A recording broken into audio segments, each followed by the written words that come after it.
દુર્ઘટના બાદ તંત્ર સફાળું ચાટ્યું। ઠેર ઠેર તમામ બ્રિજોને સર્વે કરાઈ રહ્યો છે। ત્યારે સોમનાથ જિલ્લામાં નાના મોટા 45 જેટલા બ્રિજનો સર્વે કરવામાં આવ્યો। સાથે જ્યાં ભારે વાહનો પર પ્રવેશબંધી કરવામાં આવી છે તેવા બ્રિજ પર બેરિકેડિંગ લગાવાઈ રહ્યા છે। સંબંધિત વિભાગોને પણ જરૂર જણાય ત્યાં રિપેર કરાઈ રહ્યું છે તેમજ વાહન વ્યવહાર બંધ કરવા સૂચના આપવામાં આવી છે। જિલ્લા કલેક્ટરના જાહેરનામાનું પાલન કરાવાઈ રહ્યું છે। ભારે વાહનો પ્રવેશ ના કરી શકે એટલા માટે ત્યાં બેરિયર લગાવવાનું કામ પણ અત્યારે પ્રગતિમાં છે, જેથી કરીને એ જાહેરનામાનો ભંગ ના થાય અને જાણતા અજાણતા કોઈ દુર્ઘટના ના થાય, એટલે એ તમામ પુલોના બંને છેડે ઉપર આપણે ભારે વાહનો પ્રવેશી ના શકે તે માટે એના બેરિયર્સ લગાવવામાં આવી રહ્યા છે। ફરી એકવાર વિવાદ। દેસરની રાજપુર દૂધ ઉત્પાદક મંડળીમાં ગેરરીતિનો આક્ષેપ। મંડળીમાં બનાવટી ગ્રાહકોના નામે દૂધ ભરી ગેરરીતિ આચરતા હોવાનો આક્ષેપ લાગ્યા છે।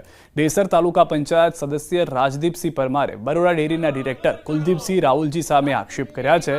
રાજપુરમાં ઘર નથી, પશુ નથી, તેમ છતાં તેમના નામે દૂધ કેવી રીતે ભરાય તેવો સવાલ કર્યો। કુલદીપ રાહુલજી ગ્રાહક નંબર 158 બનાવી તેમના નામનું દૂધ વર્ષ 2024માં મંડળીમાં ભરાવ્યું હતું। આ મામલે રાજપુરના ગ્રામજન વનરાજસિંહ પરમારે પુરાવા સાથે તાલુકા પંચાયત સદસ્યને ફરિયાદ કરી હતી।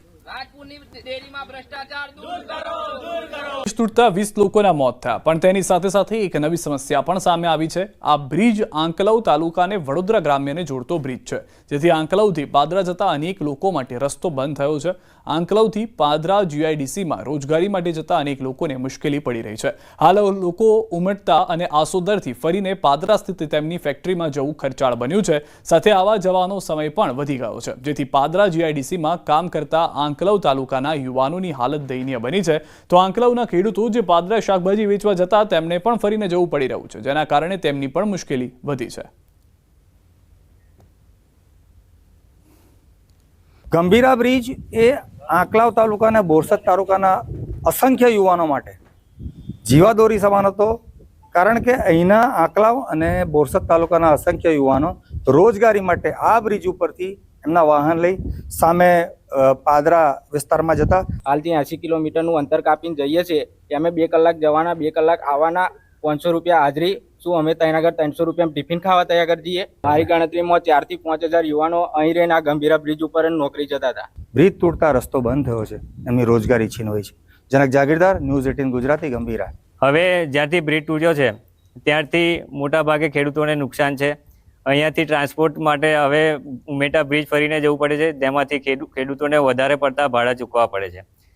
બીજું કે જે પણ બીજા ખાતરને લાવવાનું હોય છે એ તમામ લેવા આપણે આસોદર કાં તો પાદરા જવું પડતું હોય છે, તેમાં પણ ખેડૂતોને નુકસાન પડી રહ્યું છે।